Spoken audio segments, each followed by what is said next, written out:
TBK Jack మరియు కాపు రాష్ట్ర చైతన్య వేదిక ఆధ్వర్యంలో ఈరోజు ఉమ్మడి గుంటూరు జిల్లాలోని కాపు సోదరులందరితో ఏర్పాటు చేసిన ఈ సదస్సుకి కాపు సోదరులందరికీ స్వాగతం పలుకుతున్నాము.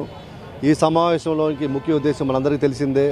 గత 76 సంవత్సరాలుగా రాష్ట్రంలో రాజకీయ రంగంలో, అది తెలంగాణ కావచ్చు, ఇంతకుముందు ఉమ్మడి ఆంధ్రప్రదేశ్లో కావచ్చు, కాపులు ఏ విధంగా రాజకీయంగా అణగదొక్కిబడి ఉన్నారో, ఎందుకు ఇది జరుగుతూ ఉంది, రాష్ట్రంలో ఉన్న 25% జనాభా మంది, ఎక్కువ మంది మనమే రాష్ట్రంలో ఉన్న అభివృద్ధికి మనందరం 25% మంది ట్యాక్స్ పే చేస్తున్నాము. రాష్ట్ర అభివృద్ధిలో మనం చాలా ముఖ్య పాత్ర పోషిస్తున్నాము.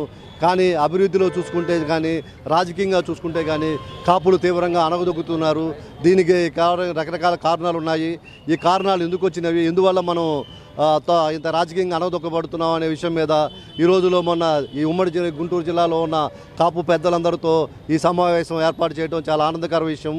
ఈ సమావేశంలో ప్రతి ఒక్క కారణాన్ని, కాపులు ఎందుకు రాజ్యాధికారంగా దూరంగా ఉంటున్నారు, ఇతర కులాల ఆధిపత్యం కింద ఎందుకు అణగదొక్కబడుతున్నారు, ఈ విషయం మీద ఈ యొక్క సమావేశంలో ముఖ్యంగా చర్చాంశంగా మారింది.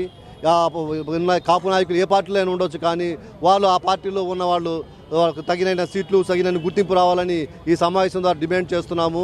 మన ఓట్లు మన సీట్లు అనే ఈ యొక్క స్లోగన్తో ఈ సమావేశం ఏర్పరచడం చాలా ఆనందకరం. ఈ రాజకీయ చైతన్య వేదిక ద్వారా రాష్ట్రంలోని కాపుల యొక్క రాజకీయ భవిష్యత్తు పెను మార్పు రావాల్సిందిగా కోరుచున్నాము.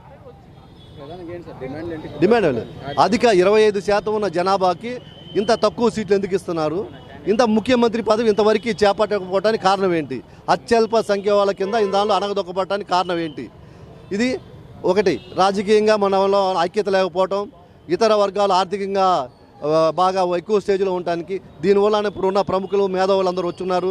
వీరు చర్చించి దీనికి ఒక సొల్యూషన్ చెప్పి మనం రాజకీయ అధికారంగా దిశగా వెళ్ళాలంటే ఏమేమి చర్యలు చేపట్టాలా, మనం ఇప్పుడు ఈ 2024లోనే మన రాజ్యాధికారం చేపట్టాలంటే ఏ విధంగా ఎత్తుగడలు వేయాలనే విషయం మీద చర్చించి మన మేధావులందరూ సగం సూచనలు చేస్తారని అనుకుంటున్నాం.